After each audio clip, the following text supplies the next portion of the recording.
The comic strip I do, Luann, is based on my daughter. I was inspired by her when she was at that preteen stage that little girls go through, where they put on mom's high heels and they dress up in the jewelry and the makeup and so forth and walk around like they're hot stuff. And I'm sure you've all experienced that. You've probably all done that. You probably still do. Maybe some of the men too, I don't know. But my daughter went through that stage I described, and I thought, this is an idea for a comic strip. And I started developing ideas about a little girl, and it evolved into Luann. Here's the first comic strip I came up with, and this will be a lesson to you. My idea was, why every day, why draw a lot of stuff? Let's keep it simple. So my idea was just these floating heads. And, I was a Laurel and Hardy fan, so the skinny guy and the fat guy. And, I'm glad I'm right-handed. Why? Because I can't do anything with my left hand. And you can see how limited this is, How many of these could I think of? Well, not many. I thought of maybe a dozen jokes, and then I was out. I had no other ideas. So I'm glad that one wasn't accepted.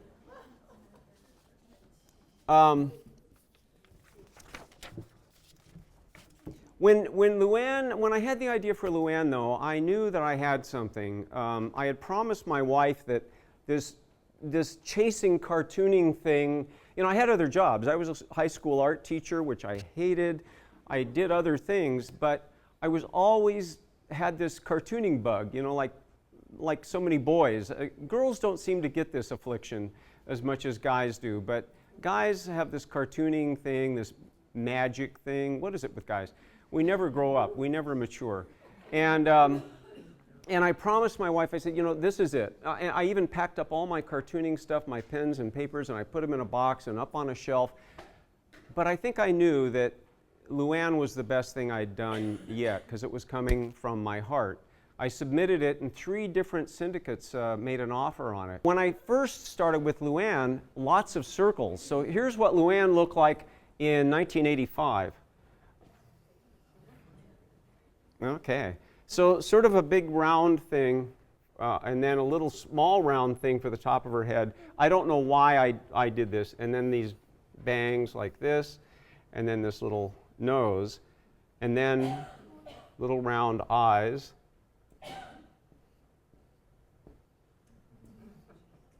And then she had this funny bumpy hair on either side like this, and 3 freckles on each cheek. So that's what she looked like when the strip first started.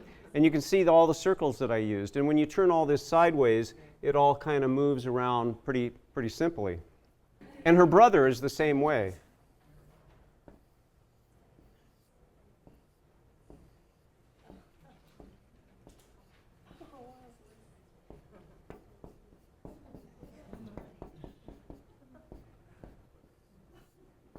So you see how real simple. Keep it simple, and then you can do things fairly quickly. It doesn't take much to show a face, does it? I mean, I can do this, and it almost becomes a face. It doesn't take a lot to create what you need. And something like this is pretty easy to turn sideways. If you want to add ears or something, that helps. I mean, Kathy doesn't have a profile. Have you ever noticed that? She's always drawn from the front. Now and then, Kathy Geisweit, who draws Kathy, will turn her sideways, and she has this funny little stub of a nose. But Kathy can't draw Kathy sideways. Oops.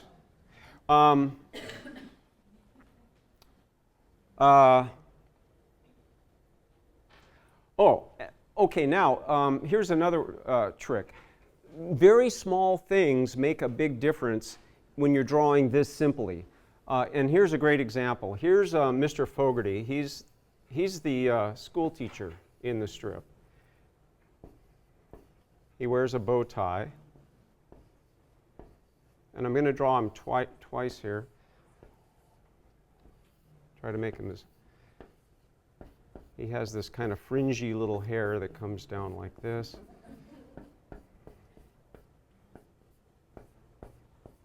Now, being teachers, you know that teachers only have two moods. You're either angry or you're confused. It's just, there's nothing else.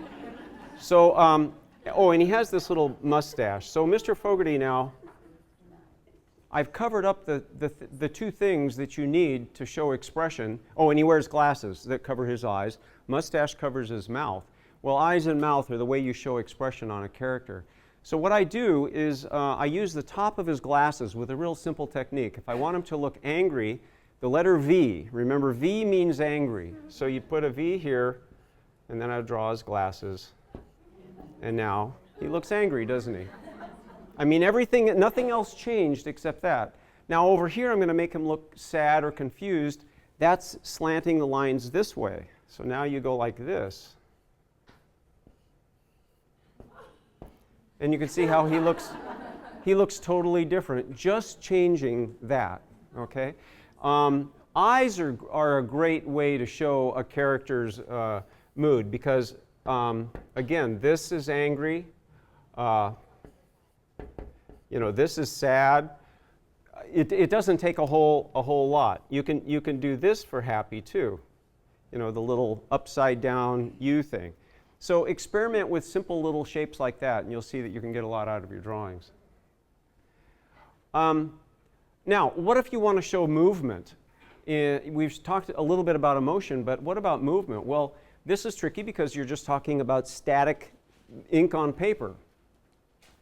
There's little tricks you can use to show movement. So I'm going to draw Luann's dog, Puddles. Again, you'll see a lot of this circle stuff here.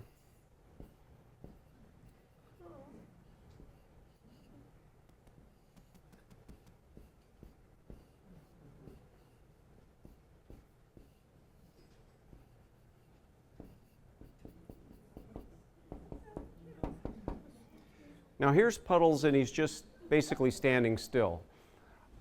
One trick for making something look like it's moving is to double the lines around it. So on his feet, I would do this, these little partial lines that are sort of like doubling up the lines.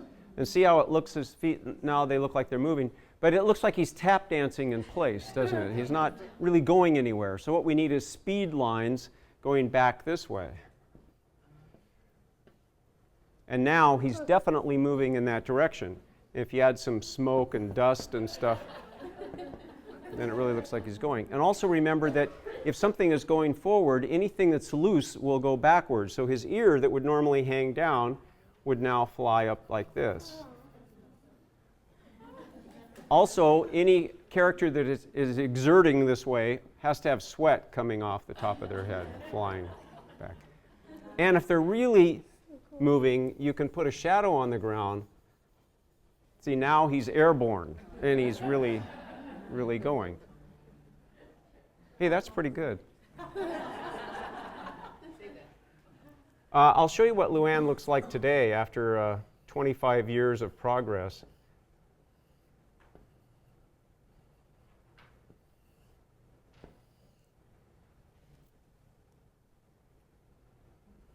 Maybe 26 years, I'll get it.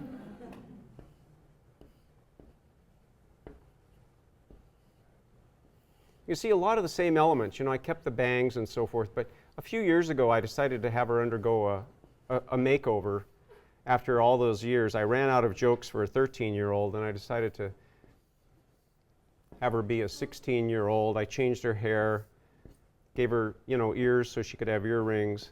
She didn't have ears in the beginning, and my daughter got pierced ears at one point, and I decided to do a storyline in the strip where Luann has pierced ears, but she didn't have any ears in the beginning, so she had to sprout some ears.